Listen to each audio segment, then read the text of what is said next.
Hello, this is Andrew Lyles of Parkinson Technologies, ParkTechTalk, where we discuss our web processing equipment for the plastics, paper, nonwoven, and specialty products industries.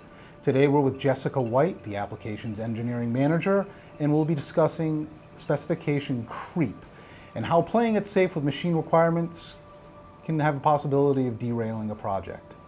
Well, thank you for joining us, Jessica. Thanks, Andrew. It's a pleasure to be here. Can you give us some insight on specification creep and how important it can be? Sure. As an OEM or a manufacturer of customer equipment, we often run into some challenges when trying to get specifications gathered for a project. Some of these challenges include uncertainty with manufacturing processes, can also include vague specifications when it comes to the process conditions needed for a project. And there's financial requirements in order to gain approval for these projects.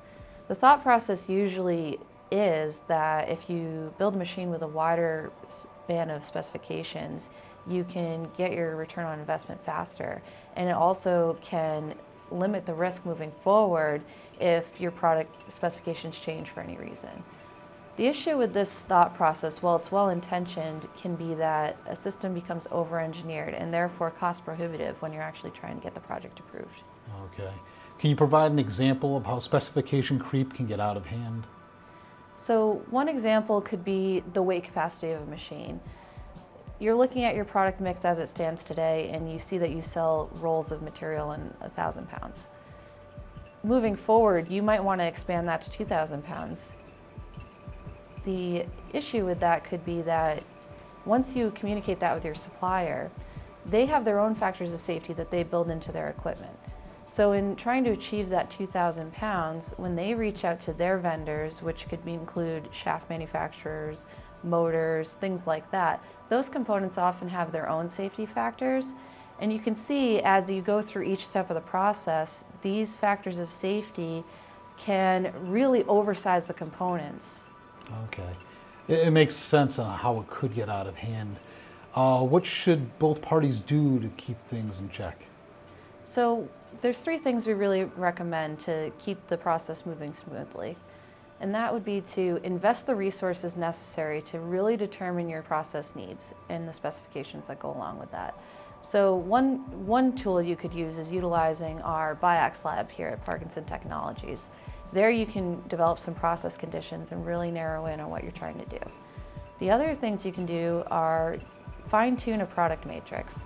This is to ensure that you're hitting the exact specifications you really need for a project. It's not always more practical to go with a machine that has a broader range of materials that it can process, even if it's economically viable. Oftentimes a machine with a narrower range of specifications performs better. The third thing you can do is work with your supplier to determine the factors of safety that they're already using. Chances are they're building in some flexibility you don't know is there. When discussing the projects, who should be involved? It's really important to involve all the stakeholders in the conference calls, or better yet, in-person meetings leading up to a proposal. That way you can all be on the same page when it comes to specifications so that these things aren't broadened after a project is placed on order. All right. So it seems like communicating with the stakeholders is very important. Absolutely. All too often our applications engineers are faced with the challenges surrounding specification creep. It's really our goal to gain trust with the customer and work through this critical process with them so that we can minimize these uncertainties, and we can do that without compromising project specifications that could potentially doom the project before it really gets off the ground. Okay, excellent. Thank you very much, Jessica. Thanks, Andrew. We just spent time with Jessica White, where we learned how to minimize specification creep when dealing with future projects.